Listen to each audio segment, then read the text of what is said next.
What's up, everybody? DisThunder here. Today we're going to take a look at the Mezco Toys 112 Collective Dick Tracy Pruneface figure. There we go.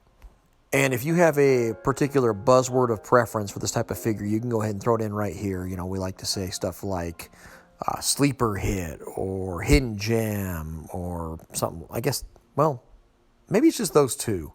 But either one of those would apply where this figure is concerned if you were so inclined, because damn, this is a nice figure. Now, when Flat Top hopefully ships here soon, along with a certain one Richard Tracy, I want to do a little bit more in-depth talking about the history of the comic strip and some of the wild and just goofy shit that it gets up to. But for Pruneface, I feel like I'm kind of putting the cart before the horse, so I'm going to keep it short on this one. So Pruneface's real name varies depending on which decade and which material you're reading, but in the original strips, I think it was usually Bosch, which kind of underlies his German heritage and German leanings, which we're not going to talk too much about. But despite his appearance, he's actually probably like in his 30s, and is a brilliant like biochemist / industrialist, and his specialty is creating things like nerve gas. During his initial appearances in the 40s, he was of a, let's call it Reich persuasion, and did a lot of dealings with guys that wore Hugo Boss uniforms. So you could say that Pruneface was a bad dude, and he ran with a bunch of bad boys. This figure comes with a metric buttload of accessories. We'll start with the wearables, like this very smart overcoat and white scarf. He also has a very slick little hat that will fit on all of the included heads, and some glasses that I showed in a couple earlier pictures. The hat, scarf, and glasses would help with disguise when he's trying to blend in and not show off his prunish face. Actually, let's talk a little bit more about those prune faces here. This one is probably my kind of go-to of the four. I don't really have a favorite because they're all really great. You can see he's got kind of a slightly raised lip there with a little bit of teeth showing. Unfortunately, I was thinking those would allow for one of the cigarettes to fit in his mouth. Not quite, although it would not be difficult to glue one in there. This is the more standard face with just kind of a, not really a frown, but a standard expression. And then we have Angry Pruneface, which you could put a cigarette in that one, I suppose. And then we have Smiling Pruneface, which is just a little unsettling. I don't like seeing this guy smile. But I do like seeing this guy move, because holy shit, can he move for a guy in a suit? As you can see, T-pose with the ball jointed shoulders is no problem. You have an excellent double jointed elbow and the usual wrists and hand movement that we have. I want to get into this range though a little bit. With the jacket on, he can get forward and back pretty significant. There's the ball jointed head, the single joint inside the collarbone there. And then the standard ab where you have the upper torso and then a lower torso / waist swivel in there. But this stuff all works with the suit really good. Check out this leg movement though. Outward hip is excellent. And then you add to that a really nice double jointed knee and some really good pivot rocker ankles. And I mean, I wish John Wick had been this good. That's really, there's no better way to put it. I wish that they had kind of refined this sooner, because damn, this is really nice for a suited guy. In fact, how many suited guys you know can pull off a effective sidekick like this?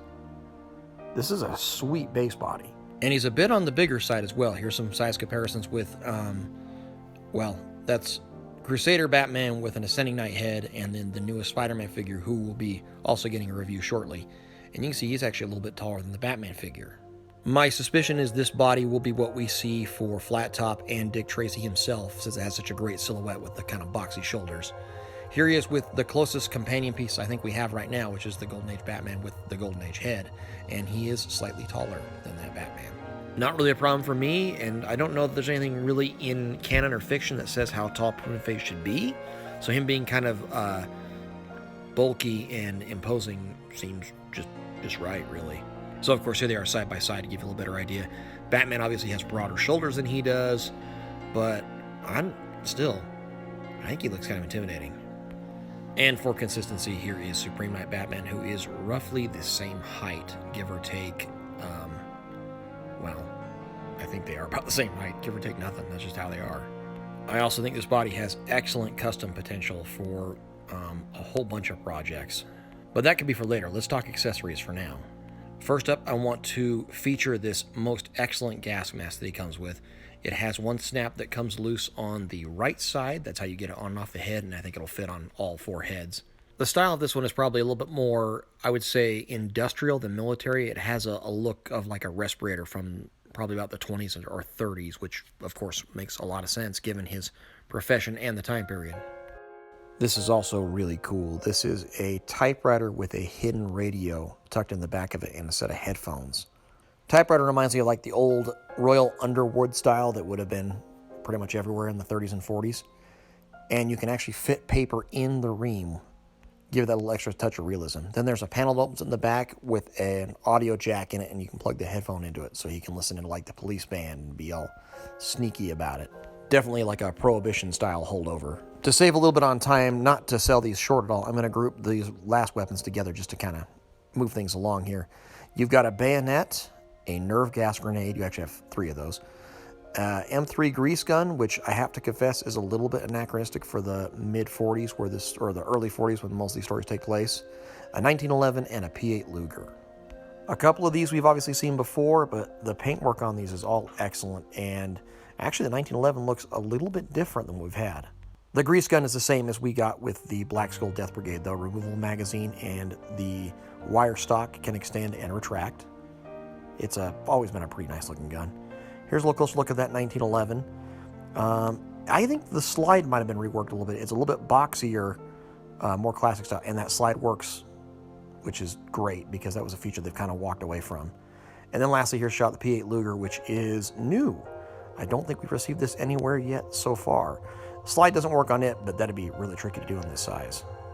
Here's a closer look at the gas grenade, and this has an awesome feature to it. They have these effect pieces that look like, well, it's spraying nerve gas.